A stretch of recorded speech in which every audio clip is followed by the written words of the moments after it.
Seventh solution ఏంది? Let I is equals to x power 8 by 1 plus x power 18 dx.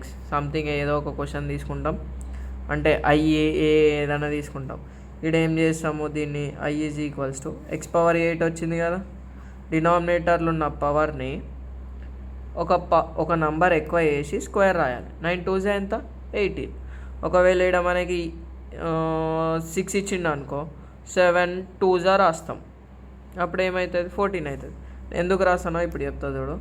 Put x power 9 is equals to t తీస్తాం, differentiate with respect to x చేస్తాం, అప్పుడు ఏమవుతుంది? x power on both sides, differentiate on both sides with respect to A term ఉంటే ఆ term.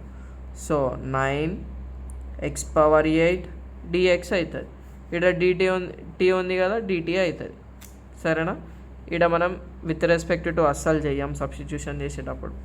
So ఇక్కడ ఏమవుతుంది? x power 8 dx is equals to dt by 9 అవుతుంది. దీని ఈక్వేషన్ 1 అనుకుంటా.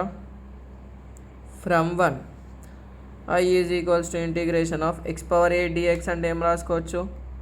dt బై 9 రాసుకోవచ్చు, 1 ప్లస్ t స్క్వేర్ రాసుకోవచ్చు. దీన్ని ఇంకెట్లా రాసుకోవచ్చు అంటే 1/9 integration 1/1 plus t square dt రాసుకోవచ్చు. 1/9 ఇంటిగ్రేషన్ 1/1 ప్లస్ ఎక్స్ స్క్వేర్ అంటే tan inverse t plus c. t అంటే ఏమనుకున్నాం? tan inverse of x power 9 plus c. గింతే ఆన్సర్. ఇక్కడ ఏదైతే నంబర్ ఇచ్చిండో దానికి పెద్ద నంబర్ అనుకొని హోల్ స్క్వేర్ లెక్క రాసుకుంటాం. సరేనా? Thanks for watching.